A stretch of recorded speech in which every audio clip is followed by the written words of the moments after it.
Well, hey everyone, how's it going? So in this video I'm going to be showing you how to remove your alternator. Possibly you need to replace yours, most likely that's why. So I'm going to show you the quick and dirty, easy way to actually remove the alternator. I'm going to go ahead and put a list of tools needed to do this job as well as recommended tools that will save you some time and make things easier. But you can do this with some basic tools and it doesn't take all that long. So let's go ahead and get started. Alright, so the very first thing before you start this project, so important, disconnect your battery. Now I'm going to be doing a complete battery removal per request, but first thing you want to do when you're getting your engine out is you want to disconnect your battery. That is so important. You've got all sorts of things that could go wrong with the battery still connected. It's just a good idea. I mean, it's just good practice. So anyway, for my particular terminals, it's a 10 millimeter terminal. So disconnect the positive. Should probably use an extension for this, but this should be good enough. Alright, so the positive is away. Get as far away as you can, and just for safe measure, I'm also going to be disconnecting the negative.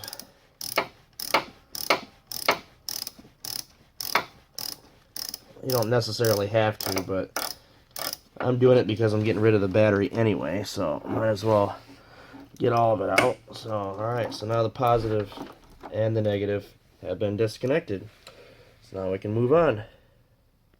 Alright, so the first thing that we need to do is we need to remove the belt, the serpentine belt. Now, I have a very detailed, thorough how-to process on getting that belt off.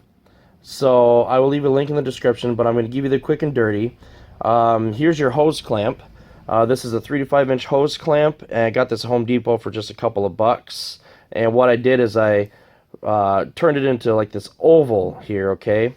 And make sure that you put your 8 millimeter or 5/16 access, this nut down here. Make sure you put that down here on the bottom right, and you want to do that because if it's up any higher, then it's gonna be in the way of other hardware that is down there. So just make sure it's down here as far to the bottom right corner as you possibly can when you shape this. Of course, you can reshape it if you mess up.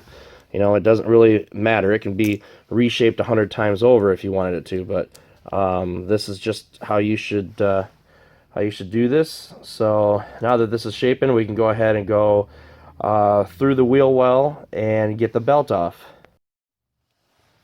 Okay, so what you're looking at here is the passenger side wheel well. I went ahead and jacked the vehicle up, put it on a jack stand, took the wheel off just so that you could see more of what I'm doing here. It is easier to do. Now, you can squeeze your arm in here and get to some of this stuff, but I recommend you get the car in the air, at least on the passenger side, get it on a jack stand, get the wheel off, and then you'll have much more access to be able to do this. But again, it's optional. So if you look here, you'll see this plastic piece right here. That's an engine shield, okay? And you'll notice that my wheel well liner is actually flopping around in here. That's because I have my front fascia off for another project. But pretend that that's up here like that. You'll see these two, they look like, I don't even know what these are called, but anyway, I'll just call them little plungers. They're tabs, and what you do, there should be two of them. One right here is missing, and then I've got one right over here. Just take your pliers or flat blade screwdriver and just pull those out. They should come out pretty easy, especially if you've got a lot of room here to work with. Okay, now optionally you could just reach in over here to the left and just pull it towards you. Might be a little more difficult. You'll definitely need to have the car in the air to do that and the wheel off because you just don't have that much room. And just pull it towards you, and that will release this shield. Go ahead and get that out of the way. Now, what you're looking at here, let me go ahead and reposition the camera for you. So, what you're looking at here is there is the tensioner. So, yeah, it's a pain in the butt. You could use that expensive tool that they've got to actually do this without taking your wheel off, but who wants to rent or pay for one of those tools that's probably about $120, $150 right now. So what we're going to do is we're going to go ahead and get our hose clamp right around there.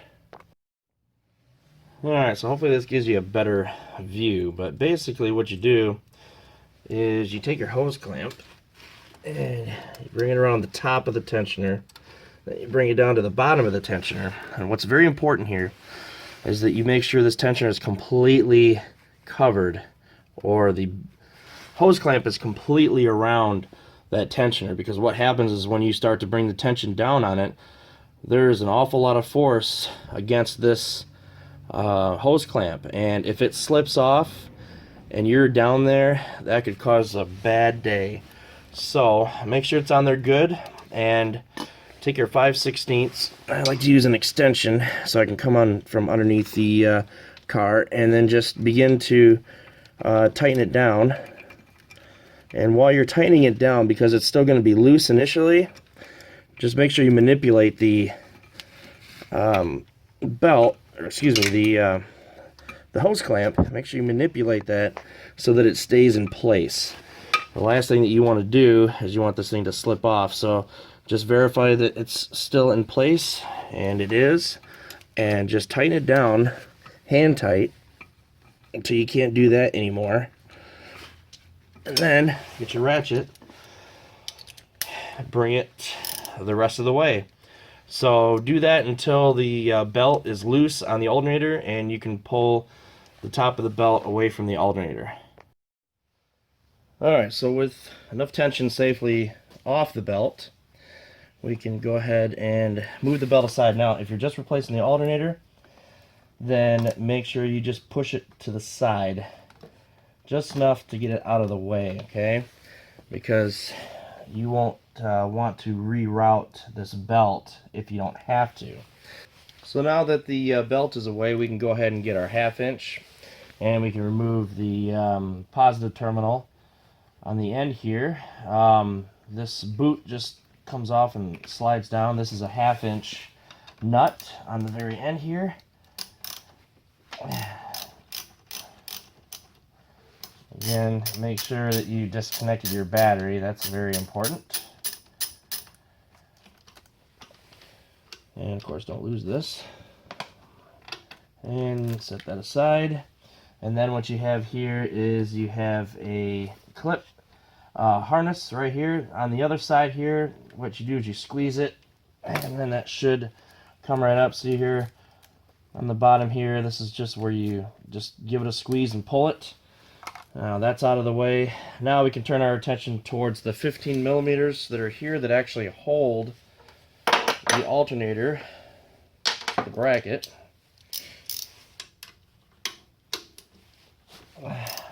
And they should come right out. Oh, alright.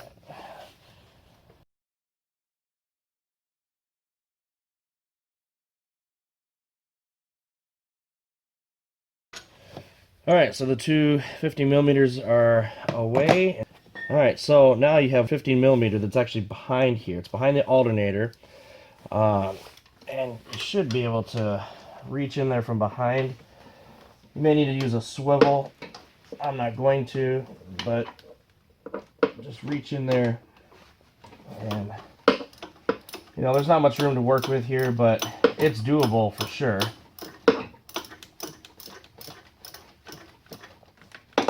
And now that's loose. Alright, so I got the one in the back out. And then you've got one more that's on the opposite side. Back here. This one,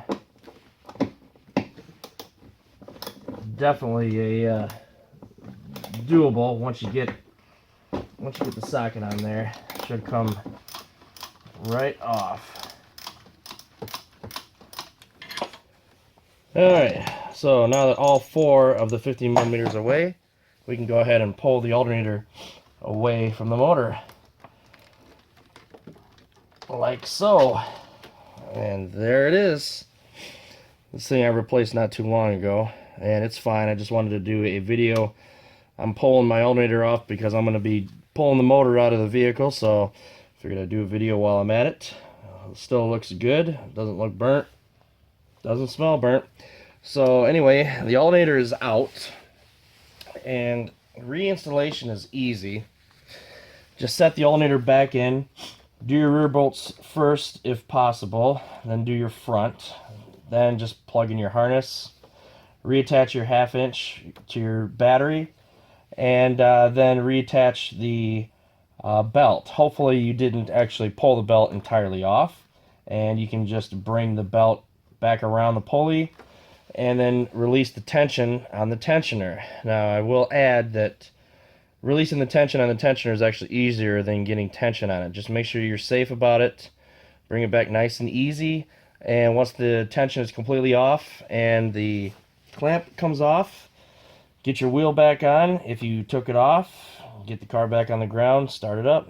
You should be just fine. So it's a very easy job, and I definitely wouldn't pay somebody $100 or more to do something that took all of about 10 minutes. So, all right, if you guys have any questions, definitely let me know.